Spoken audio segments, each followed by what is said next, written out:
جس کا جواب دیا ہے مجتبیٰ خمینی صاحب نے اور پزشکیان، صدر پزشکیان، انہوں نے کہا کہ ہم متحد ہیں، ایک قوم ہیں اور ہمارے ہاں کوئی کسی قسم کا اختلاف موجود نہیں ہے۔ یہ ایک اعصابی دباؤ کا بھی حصہ ہے، اور جو آپ کے سوال کا براہ راست جواب یہ ہے کہ امریکہ سمجھتا ہے کہ it has an upper hand, اور اس وجہ سے جو ہے وہ ایران کو اس کی شرائط مان لینی چاہیے، کیونکہ وہ اس نے ایران کا ہی ایک قسم کا حربہ استعمال کیا، جوابی حملہ استعمال کیا۔ ایران نے جو آبنہ ہرموز کی ناکہ بندی کی، اور امریکہ نے جو ہے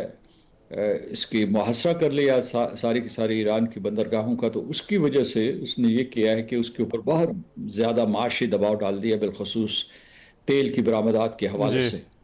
تو وہ سمجھتا ہے کہ اس کی وہ ابھی آپ نے صدر ٹرمپ کی یہ سٹیٹمنٹ بھی سنی ہوگی، وہ کہتے ہیں کہ جی ہمیں کوئی فرق نہیں پڑتا، یہ جتنی دیر تک یہ صورتحال برقرار رہے، انہیں ڈیل لینے میں کوئی جلدی نہیں ہے۔ اس کا مطلب ان کا یہ ہے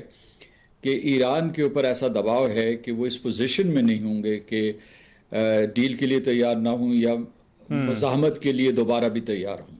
یا کہ ایک جنگی کانفرنٹیشن کے لیے دوبارہ تیار ہوں۔ اگرچہ اسرائیل جو ہے وہاں سے مختلف قسم کے میسیجز دے رہا ہے کہ ان کے تمام حملوں کے باوجود، جو 21,000 حملے کیے امریکہ اور اسرائیل نے مل کر ایران کی سرزمین پر، اس کے باوجود وہ کہہ رہے ہیں ان کے نصف بیلسٹک میسائلز جو ہے، بیلسٹک کروز اینڈ ہائپرسونک میسائلز محفوظ ہیں، اور لہٰذا ان کے پاس یہ ایسی استعداد ہے۔ کیا اسرائیل کی طرف سے اشارہ یہ ہے کہ یہ جو باقی ماندہ ان کی دفاعی صلاحیت ہے، اس کو بھی ختم کیا جائے؟ رائٹ، لیکن سردار مسعود صاحب، یہ جو ونڈو آف اپرچونٹی پاکستان کی سفارتکاری کی وجہ سے کھلی ہے، اگر امید تو اب بہت ہے کہ کوئی مذاکرات کی راہ نکلے، لیکن اگر ایسا نہیں ہوتا تو پھر آپ کے خیال میں اس کے اثرات کیا ہوں گے؟ یہ ایک خوف اور دھڑکا جو ہے مبصرین کو بھی ہے، میرا خیال ہے کہ سب جو یہاں پالیسی ساز ادارے ہیں ان کو بھی ہوگا، لیکن میں اس کے جواب میں ہمیشہ یہ کہتا ہوں کہ پاکستان ثالثی کر رہا ہے۔ اس وقت اس قسم کی قیاس آرائی نہیں کرنی چاہیے، کیونکہ اس قسم کی قیاس آرائی کی وجہ سے مایوسی پھیل سکتی ہے، یا یہ ہو سکتا ہے کہ فرض کیجئے سرکاری سطح پہ اس قسم کا کوئی ذکر کر دیا جائے، یا کچھ ہلکا سا بھی اشارہ کر دیا جائے، تو لوگ سمجھیں گے کہ یہ کھیل ختم ہو گیا ہے۔ لیکن کیونکہ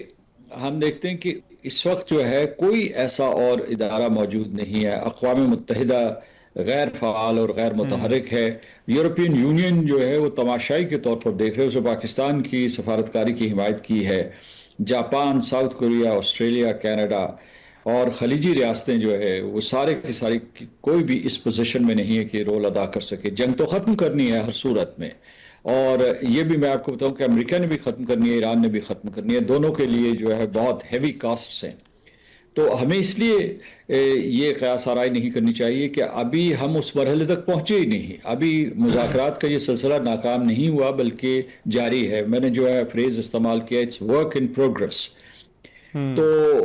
اس کے جو ہے میں اس کا بھی جواب دے دیتا ہوں، ایک یعنی میں ہائپوتھیٹیکلی اس کا جواب دیتا ہوں کہ اگر ایسا ہوتا ہے خدا نہ خواستہ، تو پھر جو ہے جو ہمارے دشمن ہیں دائیں بائیں وہ اس سے بہت خوش ہوں گے، اور اس کے بعد جو ہے وہ پاکستان کے بارے میں بہت سے جو ہے فالس نیریٹیوز جو ہے وہ جاری کریں گے۔ لیکن میں سمجھتا ہوں کہ اس وقت جو ہے Pakistan the last man standing between war and peace, تو last country standing, last nation standing between war and peace. تو ہمیں امید کرنی چاہیے کہ پاکستان کامیاب ہو، کیونکہ میں نے یہ کہا ہے کہ پاکستان کامیاب ہوگا تو بین الاقوامی برادری کامیاب ہوگی، پاکستان کامیاب ہوگا تو امن قائم ہوگا اور امن کامیاب ہوگا۔ ٹھیک ہے، اور جیسے آپ نے کہا کہ دونوں پارٹیز ابھی چاہتی ہیں کہ امن قائم ہو، لیکن یہ جو ڈیڈ لاک ہم نے ان مذاکرات میں دیکھا، آپ کا کیا خیال ہے سفارتکاری کی دنیا میں اگر اس ڈیڈ لاک سے نکلنا ہے تو اس کے لیے یہ جو دونوں پارٹیز ہیں ان کی ترجیح کیا ہونی چاہیے؟ ڈیڈ لاک کو ختم کرنے کے لیے پہلا قدم بیک وقت جو امریکہ اور ایران کو اٹھانا چاہیے کہ یہ دو جو ٹوین ناکہ بندیاں ہیں ان کو ختم کیا جائے، یعنی مطلب یہ آبنہ ہرموز کی بھی ناکہ بندی ختم کی جائے، اور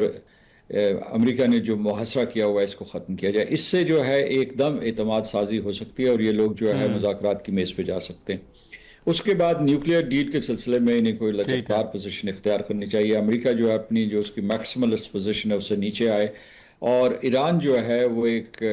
تجویز جو ہے 26 فروری کو, جیسا کہ میں نے کہا, عمان کے ذریعے امریکہ کے حوالے کر چکا ہے, اس کو بحال کیا جائے اور اس میں جو ہے کوئی اس کی نوک پلک درست کی جائے. میں نہیں سمجھتا کہ وہ جو مسودہ ہے اس سے آگے پیچھے بہت زیادہ لچک کا امکان ہے, کیونکہ ایران کو اجازت دیں کہ وہ اپنے سویلین یوز کے لیے نیوکلیئر انریچمنٹ کرتا رہے, 4% ہو, 3.6% ہو, اور اس کی انٹرنیشنل اٹامک انرجی ایجنسی اس کو مانیٹر کرتی رہے. اور دوسرا یہ ہے کہ ان کے اوپر یہ کہ غیر معینہ مدت تک ایک موریٹوریم نافذ کر دیا جائے, وہ کچھ اتنا حقیقت پسندانہ نہیں ہے, کیونکہ وہ یہ ہے کہ کوئی بھی قوم نہیں قبول کرے گی, اور بالخصوص ایران, جو ایرانی سمجھتے ہیں کہ وہ بھی جنگ میں فتح یاب ہوئے اور کامیاب ہوئے. تو وہ یہ ایک یہ عنصر ہے, اور دوسرا یہ ہے کہ وہ یہ کہہ رہے ہیں کہ نیوکلیئر نان پرولیفریشن ٹریٹی کے تحت ان کے جو حقوق ہیں, بنیادی حقوق ہیں, ان سے وہ دستبردار نہیں ہو سکتے. تو یہ ان کا جواز یا یہ ان کا استدلال درست ہے. لہٰذا میں سمجھتا ہوں کہ اس میں لچک کا مظاہرہ کرنا چاہیے. اور اس کے بعد ایران کے نقطہ نظر سے میں یہ کہوں گا کہ ان کو سب سے بڑا ریلیف یہ مل سکتا ہے کہ ان کی جو پرائمری اور سیکنڈری سینکشنز ہیں ان کو ختم کیا جائے امریکہ کی طرف سے, اور جو ان کے منجمد اثاثے ہیں 20 بلین امریکہ کے پاس لگ بھگ, اور باقی ممالک میں 80 بلین, تو 100 بلین کی یہ رقم بن جاتی ہے. لیکن اس کو اسرائیل کو کھٹکا رہے گا کہ اگر یہ تمام معاشی پابندیوں کے باوجود اتنی قوت اور استعداد حاصل کر سکتا ہے, اور ابھی جو جنگ ہوئی ہے وہ کنونشنل ہوئی ہے, وہ نیوکلیئر جنگ نہیں ہوئی, تو اگر ان کے پاس اتنے وسائل آ گئے, اگر ان کے پاس تیل کے اتنے بڑے ذخائر موجود ہیں, اور ان کی سائنس اور ٹیکنالوجی انہوں نے بڑی ترقی کی ہے جس کی وجہ سے وہ میسائل ٹیکنالوجی بنا سکے ہیں, اور دوسرے بھی جو ہے نا دفاعی معاملات میں بھی انہوں نے بڑی اپنی ایک صلاحیت پیدا کی ہے, تو وہ اس کو کھٹکا رہے گا, وہ امریکہ کو اکساتا رہے گا کہ جناب ان کو بالکل نیست و نابود کرو, تبھی جو ہے کوئی کسی قسم کی ڈیل جو ہے وہ ایکسیپٹیبل ہو.